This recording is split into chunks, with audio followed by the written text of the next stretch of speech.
If anything, I have to give equal time. So, Shadow here told me that the other day she logged into her Facebook account and saw Lizzie in one of these Gospel of John videos. And that did not go over very well at all. So, here's her sister, Shadow. Now, I told you Lizzie, I'm not sure that she's a Christian, even though she was born at the church. I really believe Shadow is a Christian, and she was born in the mean streets of Newcastle. She wandered up to our house, and she is a sweetheart. I tell you that right now. I'm going to read you today from John chapter 18. We're coming closer to the end of this gospel, and I will tell you, I made the decision yesterday that after finishing up John, I'm going to go straight into Acts, and it'll be kind of an every other day situation. And then later in the fall, we'll be going into the book of Romans that we're going to study on Wednesday nights, and that'll be a one chapter a week. So kind of slowing things down as we go through the summer and fall into the winter. So today, John chapter 18. I asked Shadow to read some of this, but she's like, no, camera shy. I'm going to start with verse 33 and go through the first half of verse 38. This is in the situation where Jesus is being questioned. He's been arrested. He's being questioned. He's leading up to the crucifixion. Verse 33. So Pilate entered his headquarters again and called Jesus and said to him, "Are you the king of the Jews?" Jesus answered, "Do you say this of your own accord, or did others say it to you about me?" Pilate answered, "Am I a Jew? Your own nation and the chief priest have delivered you over to me. What have you done?" Jesus answered, "My kingdom is not of this world. If my kingdom were of this world, my servants would have been fighting, that I might not be delivered over to the Jews. But my kingdom is not from the world." Then Pilate said to him, "So you are a king?" Jesus answered, "You say that I am a king. For this purpose I was born, and for this purpose I have come into the world, to bear witness to the truth.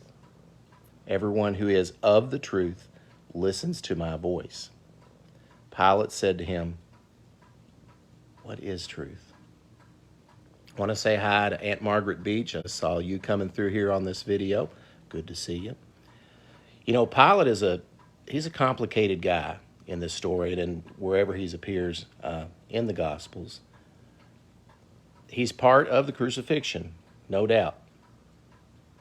But so are Jesus' own people, the Jews. Pilate, he's a Roman. He might not think he has a dog in this fight. He might be wanting to sometimes appease his higher-ups. He might even be wanting to keep the peace with the Jews. And it's complicated, really complicated. But here's Jesus saying, my kingdom is not of this world. And we need to look that way. Oftentimes, we as Christians, we as churches, want to transform the world into a complete heaven on earth right now. Now, that heaven on earth is coming. Read books of prophecy, especially ending with the book of Revelation. You will see that eventually heaven will be on earth.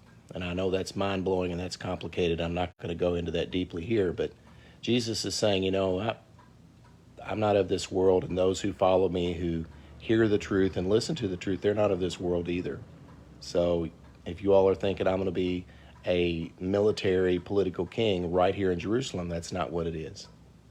And so for us as Christians here 2,000 years later, we don't need to be looking at this as we're going to transform this world right now into the Garden of Eden once again. No, it's not. The devil is in dominion over much of what's going on in the world. If you don't know that, you're not looking hard enough. But what we do know, hi Shadow, how are you, is that he is truth, Jesus is truth, and those that follow him and love him and have the Holy Spirit in their heart do listen to that truth. So when you are discouraged and you think, man, I don't know, this world is nuts. Yeah, you're right, it's nuts. And Jesus is saying right here in front of Pilate, in a situation where Pilate thinks he can get him off the hook if he wants to. He's got the power, he thinks, to do that.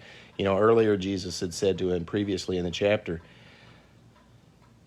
you're in authority because you've been placed there. All of this is planned out. All of this is in according to my Father's will. So just hold on. This is about the will of God. And what happens in churches that follow the Bible, hopefully ours, is following the will of God. Come be part of that with Jesus. Get into a church family if you're not already.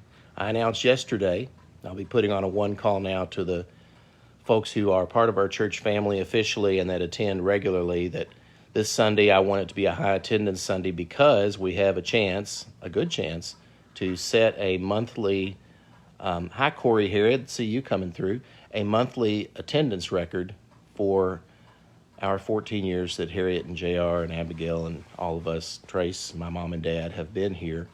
And it would be an average for the month of 76.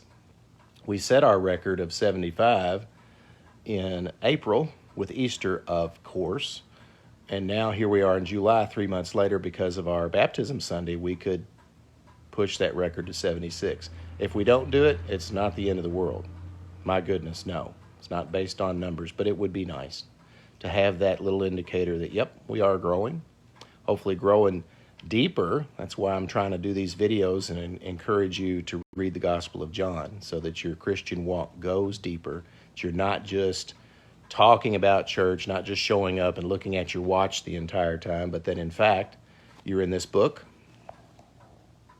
the Holy Bible, that you're studying it. You might even be taking notes, preparing for Bible studies, and it's just who you are. It's your life.